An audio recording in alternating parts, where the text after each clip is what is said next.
membicarakan banyak hal juga, bukan hanya itu aja. Beliau adalah guru untuk saya dalam bidang politik, itu aja.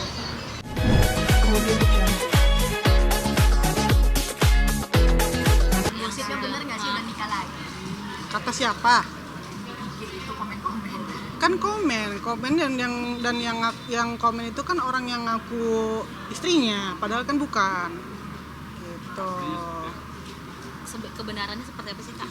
Kebenarannya adalah kita hubungannya masih sebatas pekerjaan. Beliau adalah ketua saya. Nah, Bapak juga saya banyak belajar dari beliau tentang politik. Jadi sampai detik ini sih masih belum ada.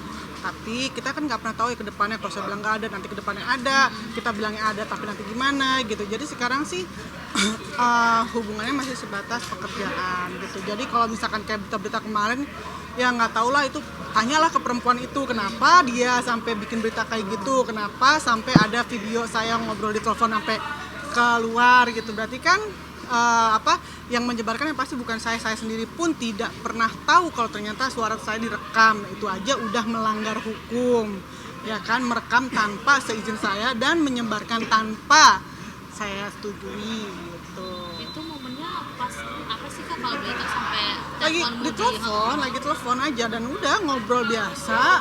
Terus dia kayak agak sewot sama saya, udah. Dan saya juga sebenarnya kan nggak mau nanggepin, buat saya pikir emang nggak ada apa-apa juga gitu kan. Tapi ya kalau misalkan menurut dia agak kecewa atau segala macam, mungkin karena ditinggalin sama yang ketua saya, ya itu kan urusannya dia gitu kan gitu. Tapi yang pasti sih memang mereka tidak ada pernikahan juga. Oh, tidak ada pernikahan. Nggak ada pernikahan juga. Oke. Berarti statusnya dia apa tuh, Kak? Kalau tidak ada Statusnya Bapak enggak, maksudnya orang itu gitu.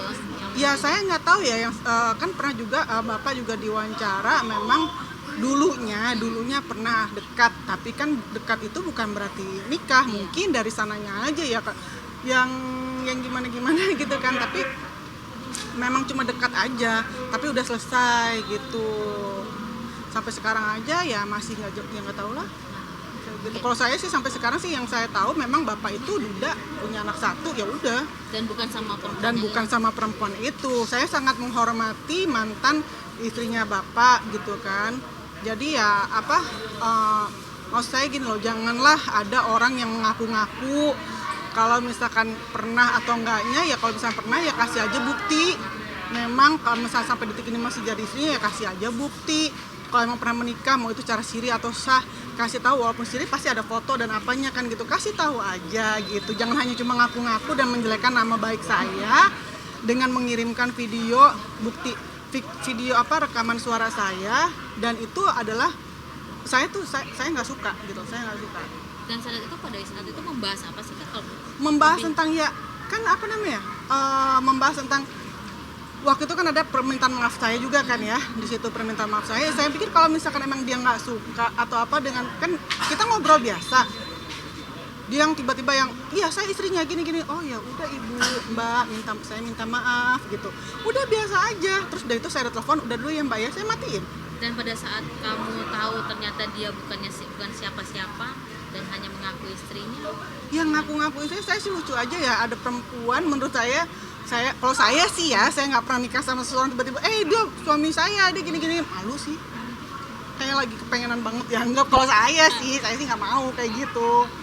Tapi merasa risih nggak sih kayak gitu, terganggu, pengen ya kalau dibilang terganggu sih terganggu, tapi kalau masa dilapor apa segala macam, kita lihat aja ke depannya ya gitu. Terus kalau misalkan dia ngerasa saya rebut, nggak tahu direbut apa gitu aja gitu. Kalaupun nanti ke depannya saya sama bapak ada apa-apapun, ya saya janda bapak duda, ya udah sih gitu kan gitu. Tapi kalau sekarang sih saya lagi konsen untuk pekerjaan. Memang sejak kapan sih kenal sama udah Bapak? Cukup lama, awal tahun atau akhir tahun kemarin gitu. Project apakah boleh lebih? Saya dikenal sama teman saya, kita ngobrol biasa aja. Terus begitu pas kita ngobrol tentang pemilihan juga pakai caleg gitu, ya udah kita ngobrol sampai situ. Akhirnya ya saya pikir kenapa enggak saya mengenal dunia yang baru lagi untuk saya, dan juga obrolannya juga satu menarik untuk saya terima tawarannya beliau untuk mengajak saya untuk caleg, ya udah gitu. Dan memang apa yang kita lakukan sekarang itu semua sebab positif ya, tapi tiba-tiba kok ada berita seperti ini. Kalau misalkan hanya ingin saya nggak mau lagi mengecap kalau misalkan dia pengen saya dibilang kata pansos atau apa ya, waktu itu saya juga lupa. Maaf banget, saya jujur saya nggak mau lagi berita-berita seperti itu. Sekarang saya mau lebih fokus untuk ke depan. Saya pengen berkaryanya dalam arti kalau misalkan insya Allah kalau saya terpilih, saya pengen mengabdikan untuk masyarakat. Dan saya pengen anak saya tuh bangga, bukan hanya sekedar kayak begitu-gitu aja gosip-gosip seperti itu. Kalau dibilang kata saya bikin gosip, yang bikin gosip bukan saya, orang saya juga lagi nggak tahu apa-apa di sini gitu. Sekarang mah udah ketawain aja lah yang bikin berita kayak gitu. Mereka mau ngancur nama saya dengan cara seperti itu, ada Allah kok, Allah yang tahu. Kalaupun misalkan saya berjodoh ke depannya sama siapapun, ya udah. Kalaupun jodoh saya sama orang lain atau sama bapak, ya udah, berarti memang jodoh dari Allah kan. Kalaupun memang dia bukan dipilih menjadi istrinya bapak, ya jangan marah gitu, jangan ngaku-ngaku juga gitu. Dan juga jangan bilang saya pelakor. Jujur saya tidak akan pernah menikah dengan suami orang. Dah itu. Ya. Merasa nyaman gak sih berkomunikasi dengan Bapak? Saya nyaman karena beliau baik banget. Membicarakan itu Saya membicarakan banyak hal juga, bukan hanya itu aja. Beliau adalah guru untuk saya dalam bidang politik, itu aja. Tapi dikonfirmasi nggak Kak? Konfirmasi. Bapak juga kan kalau mau wawancara Bapak juga mungkin beliau mau kok. Silahkan gitu. gitu ya. Dipersilahkan gitu. Nanti kalau misalkan memang coba aja tanya ke Bapak seperti apa, dan saya rasa Bapak orang yang bijak juga kok. Dan juga gini, kita lagi mau melakukan hal positif, jangan diganggu-ganggu. Kalau misalkan mau bikin berita-berita yang nggak baik, tolong jangan ke saya, dan tolong jangan gini. Saya mencoba untuk sabar gitu, tapi saya juga kesabaran saya tuh menghadapi orang seperti itu buat saya ya udahlah, biarin aja. Kalau emang itu dia senang, suara dia keluar di mana, ya udah nggak apa-apa. Yang pasti saya pengen ke depannya saya menjadi Kalina yang lebih baik lagi. Anak saya bangga terhadap saya, dan bukan hanya keluar di TV, bukan hanya karena gosip-gosip seperti itu. Aska sendiri supportnya seperti apa nih Kak? Karena kan dia paling teliti Aska banget sih nggak sama peduli kayak anak. gitu-gitu ya. Aska nggak peduli dengan berita-berita seperti itu, dan saya juga nggak mau peduli sebenarnya. Selama ini yang udah tolong ya jangan ganggu. Saya pengen ke depannya pengen lebih baik lagi. Dan yang pasti kayak seperti tadi saya bilang, jodoh saya mau sama bapak atau sama siapapun, bukan urusan siapapun gitu ya. Oke. Udah. Sedikit dong Mbak kali ini. Apalagi Bentar. Iya. Oke. gue bukan dokter, jangan tanya nak. Tanggapan sebagai seorang Pengalaman ibu aja sebagai seorang ibu kan Kalau biasa dulu, anak. misalnya Aska sakit kecil gitu-gitu. Waktu Aska sakit, ya saya kasih sakit apa dulu nih? Saya misalkan sakit demam apa segala macam, ya pasti saya tuh sangat amat takut kalau anak itu panas. Oke. Kalau cuma sekedar pilek gitu, batuk tanpa panas, saya masih santai ya gitu. Saya lebih baik saya kasih vitamin berupa buah-buahan. Tapi kalau udah panas, pasti saya langsung bawa ke dokter, dan saya minta resep dari dokter yang memang sudah yang ditulis, bukan cuma sembarangan gitu. Tapi kalau sekarang yang saya dengar gitu, obat-obatan banyak banget ya, apalagi khusus obat penurun panas, paracetamol gitu. Kok jadi agak takut, tapi kenapa baru ketahuan sekarang? Itu aja sih pertanyaan saya. Gitu. Kemarin-kemarin Khawatir gak sih artinya dengan banyak banget gitu obat-obat yang akhirnya dilarang. Oh, kemarin saya baru lihat yang namanya listnya tuh apa aja, obat-obatan apa. Ya pasti takut lah, tapi semoga mudah-mudahan aja sudah ditemukan kenapa penyebabnya sampai adanya meninggal sekian banyaknya anak kecil gitu ya. Dan saya juga sebagai seorang ibu, saya Kalina Oktarani mengucapkan bela sungkawa gitu yang sebesar-besarnya, karena maksudnya apa ya, saya tahu banget bagaimana saya kehilangan seorang anak gitu, bukan tahu banget ya, ngebayanginnya aja udah sedih gini, apalagi kan yang sebenarnya kita seorang ibu tuh, orang tua pengen membuat anak tuh sembuh, kok tiba-tiba malah jadi seperti itu, malah nggak ada gitu ya. Coba aja mudah-mudahan segera ditemukan penyebabnya itu apa. Ada pesan mungkin buat pemerintah, khususnya Menteri Kesehatan, harus seperti apa lebih cepat lagi biar Ya, ibu di sana biar tidak Ya pasti lebih khawatir cepat lah. terlalu lama. Ya pastinya semoga penyebabnya segera ditemukan, dan supaya nanti juga kita kan sakit kan butuh obat. Nah, sedangkan obatnya aja menyebabkan penyakit kan takut ya. Ya mudah-mudahan aja segera ditemukan lah. Gitu. Ya. Maaf itu dibuat mulai usia berapa nggak sih? Aku soalnya nggak baca detail. ini sih anak-anak Sirup ya. 1 sampai Soalnya kan anak aku kan udah besar. 1 sampai 5 tahun sih yang banyak berbahaya ya. Berbahaya ya. Berbahaya. Kan anak aku udah besar-besar berarti Balita. lebih ke Pengalaman iya Kaira ya. aja dulu pernah. Balita. Iya sih. Gitu aja. Oke, Oke, gimana Mbak? Kaira apa kabarnya? Alhamdulillah baik. Sekarang lebih ke apa sih kegiatannya? Karena udah lama Sekarang lebih banyak di rumah, fokus ibu rumah tangga yang ngurusin anak-anak, keluarga, ngurusin kucing. gitu ya. Kangen gak sih dengan dunia? Sebenarnya aku lumayan vakum kurang lebih 3 sampai 4 tahun. Sebenarnya aku nggak pede, awalnya udah nggak pede lagi tampil sebenarnya, tapi karena kebetulan anak aku memilih untuk di jalur musik gitu. Mama aku mau jadi penyanyi, akhirnya anak aku kuliah musik yang perempuan, terus major vokal, terus nah aku berpikir kalau anak aku sudah mulai berani untuk tampil gitu kan, mau tidak mau ya aku sepertinya harus mendampingi, aku harus aktif lagi seperti itu. Terus ada tawaran televisi, aku nanya, kakak ini sudah ditawarin acara televisi, kamu mau tampil? Iya mah boleh gitu. Jadi akhirnya aku mendampingi seperti itu, dan sekarang sudah mulai alhamdulillah sering tampil lagi. Sebenarnya sih dari kecil sudah suka joget-joget. Dia sebenarnya lebih ke ngedance, sebenarnya K-pop gitu dia sukanya. Terus dari kecil, tapi sebenarnya saya sempat udah kakak sekolah dulu aja gitu kan, fokus sekolah. Nah dia memberanikan diri, sebenarnya kan pengennya sih orang tua kedokteran seperti itu. Terus dia memberanikan diri pas di SMA kelas 2, dia bilang ya boleh nggak ke musik, ke seni seperti itu. Akhirnya papanya mengizinkan, ya udah akhirnya mama nggak bisa ngelatih kamu, nggak bisa ngajar kamu, jadi sepertinya cari-cari info, yaudah kuliah musik aja, kamu majornya vokal, kamu ambil vokal biar ya sudahlah di tempatnya yang tepat seperti itu. Jadi ya sekarang sudah semester akhir, mudah-mudahan lancar, kurang lebih 2 semester lagi, 1 tahun mudah-mudahan lulus. Doakan semoga bisa jadi penyanyi yang sukses, amin. Genrenya apa sama dengan Kaira? Nah genrenya pop jazz ambilnya. Sebenarnya sih kalau untuk dangdut aku kadang-kadang suka ajak dia nyanyi juga, tapi memang kalau menurut aku sih masih banyak harus latihan lagi kalau untuk di dangdut. Jadi aku pikir ya udah nggak apa-apa, fokus dengan jurusan yang dia pilih dulu, dengan genre yang dia pilih. Nanti lama-lama kalau dia sudah lulus kuliah, latihan lagi di dangdut seperti itu. Aku sih pengennya tetap lah, maksudnya semua dikuasai, dipelajari seperti itu.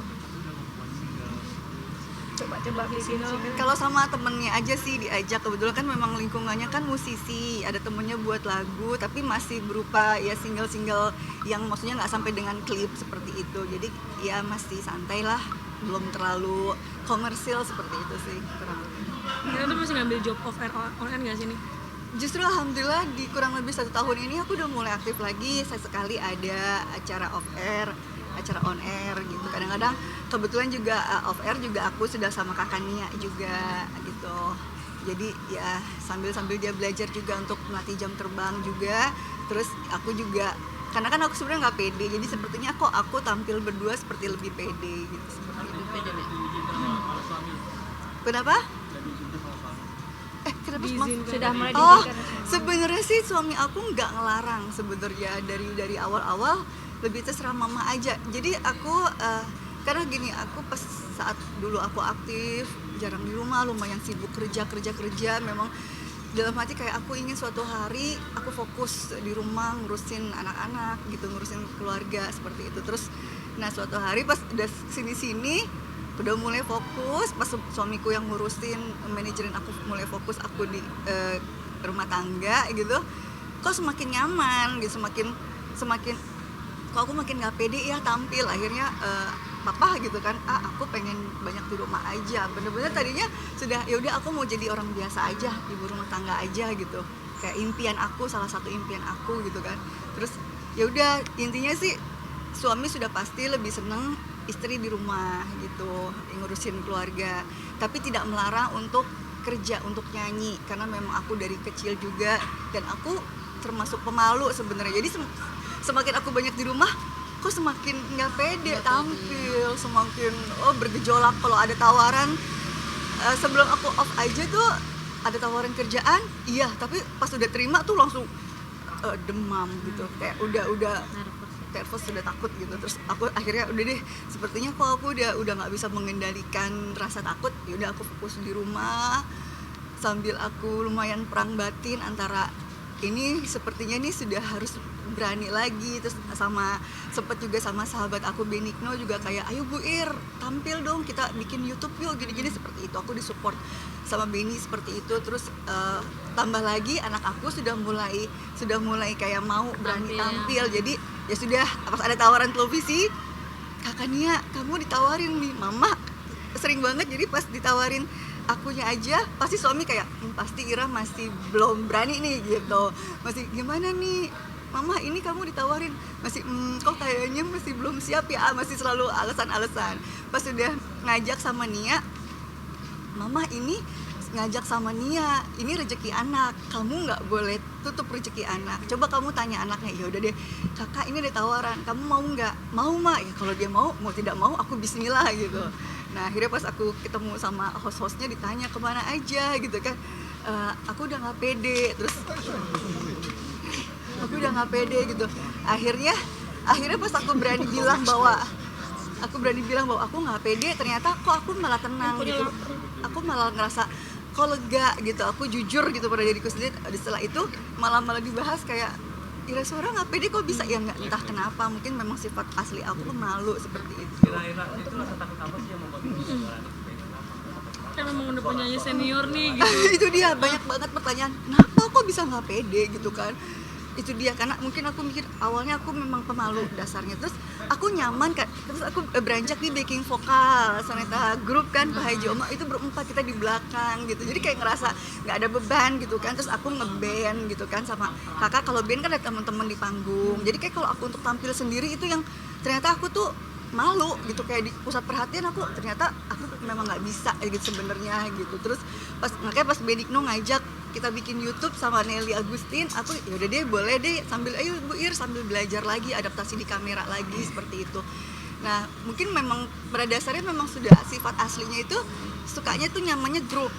Aku pernah saat dulu sekali aku tampil tapi dengan nari, dengan dancer, formasinya itu aku nari 4, 2 di depan, 2 di belakang, aku tengah-tengah. Jadi aku berpikir oh mungkin memang itu, ternyata aku tuh nggak berani tampil sendiri, tapi kalau ada temennya di panggung, di depan ada orang lagi, aku masih berani, lebih senangnya grup gitu. Berapa lama sih vakumnya kira? Vakum kurang lebih 4 tahun sih, kurang lebih 4 tahun. Nah itu Lebih nyaman, akhirnya lebih nyaman ada di tampil di televisi atau memang lebih nyaman di rumah sih kalau sekarang ya dirasain? sebenarnya sih kalau buat pilihan sebenarnya lebih nyaman sebenarnya di rumah. Aku seperti memang pribadi aku sebenarnya ya udah orang biasa aja seperti itu, tapi kan karena kembali lagi ya ada tawaran rezeki juga, takut juga nolak rezeki gitu kan. Terus anak juga sudah mulai mau aktif, aku harus mendampingi. Ya mungkin kita nggak tahu ke depannya sih, mungkin kalau memang kakak Nia sudah mandiri, sudah settle, sudah langgeng, mungkin bisa jadi aku di belakang. Aku malah kadang-kadang Mama pengen deh Kak lebih ngurusin kamu gitu, manajerin atau asistenin, Mama pengen ngedampingin kamu sebenarnya gitu kan. Tapi sekarang kebutuhannya dan keperluannya masih Mama yang diminta seperti itu. Dia aja sendiri kadang-kadang sama Support aja kakak Nia, iya. Jadi ya bismillah aja, jalani aja dulu. Oke. Terkait soal itu yang Ini komentar soal itu buat yang ditarik, pertama- khususnya paracetamol Banyak cair sekali ya. Pasti aku sebagai seorang ibu itu ya khawatir, kayak astagfirullahaladzim, anak-anak aku dari kecil, dan itu kayak sudah kebutuhan hari-hari di rumah ya sebagai seorang ibu gitu kan, pegangan banget. Jadi lebih sangat prihatin dengan korban-korbannya, sudah lumayan banyak ya korbannya ya tentu. Walaupun ini masih dalam proses penyelidikan, tapi ya mungkin ya ini ujian ya, cobaan gitu buat kita semua, khususnya ibu-ibu ya. Tentu turut berduka cita bagi yang memang orang tua yang kehilangan putra putrinya tentu. Terus ya di sini sih kita ya mungkin untuk ya lebih khawatir aja sih, semoga memang kedepannya memang dengan diteliti dan lain-lain memang ada obat yang memang kira-kira aman akhirnya yang harus dikonsumsi, obat seperti apa dan merek apa. Ya mudah-mudahan kalau memang berbahaya cepat ketahuan gitu, bahwa apa aja nih memang berbahaya semua ditarik dan benar-benar ditarik, di pasaran tidak ada. Saya berharapnya semoga yang memang obat-obat yang nanti akan ada di pasaran itu memang obat-obat yang baik semua, yang ke depan juga baik. Ya mungkin kalau sekarang ini salah satu pilihannya adalah mungkin lebih ke obat-obat herbal ya, mungkin ya, suplemen herbal gitu yang alami mungkin kalau sekarang lebih ke seperti itu sih. Jadi makin nggak percaya sama obat produk Ya, negara sendiri nggak sih? Lebih ke karena kan memang masih rancu ya, kabarnya juga masih belum jelas gitu mana yang boleh mana yang tidak gitu. Tapi daripada gitu kan kita khawatir, daripada takutnya kita masih cuek, masih nekat kayak baik-baik aja, nah itu dia kan kita bukan ahlinya gitu kan. Lebih baik kalau memang kira-kira kita resah, takut gitu kan, ya lebih baik nggak usah digunakan dulu gitu. Lebih ke suplemen, lebih ke mungkin alami kan Herbal banyak ya. seperti herbal, madu dan lain-lain lah contohnya seperti itu. Banyak pilihan obat-obat yang memang herbal lah seperti itu ya. Dan pasti sih yang alami itu kan memang lebih ke sayur-sayuran, buah-buahan, seperti jaga kesehatan gitu. Tapi tentu sih ya takut banget juga sih. Kalau anak aku sih udah besar, tapi kan tetap aja ada ponakan dan lain-lain yang pasti masih konsumsi gitu kan gitu. Pasti khawatir. Ada pesan buat pemerintah atau khususnya Menteri Kesehatan, jadi biar semakin orang tua di luar sana menjadi yakin dan percaya dengan obat sendiri. Ya semoga permasalahan ini segera berlalu, bahwa penelitian ini benar-benar tepat lah, maksudnya dalam arti kayak semoga terselesaikan dengan segera gitu kan. Jadi mana kira-kira obat yang memang baik dikonsumsi, yang aman untuk kita semua, bukan hanya buat anak-anak, kita semua. Mudah-mudahan yang di pasaran itu memang obat-obat yang memang baik buat kita, dan mudah-mudahan memang obat-obat berbahaya tidak ada di pasaran gitu kan, ditarik. Dan mudah-mudahan juga bukan hanya pemerintah yang terlibat, seperti penjualnya sendiri gitu kan, baik dimanapun, baik itu di tempat-tempat toko-toko besar ataupun di pasar dan lain-lain. Kalau memang ada yang dilarang, kalau memang ada yang ditarik, mudah-mudahan mempunyai hati nurani, jangan dijual seperti itu. Kadang-kadang kan masih ada aja yang dilarang tapi masih ada yang menjual gitu kan gitu. Ya mudah-mudahan yang aman, yang baik-baik saja, seperti itu sih doanya kita, kebaikan kita bersama. Oke, terima Terima kasih banyak ya.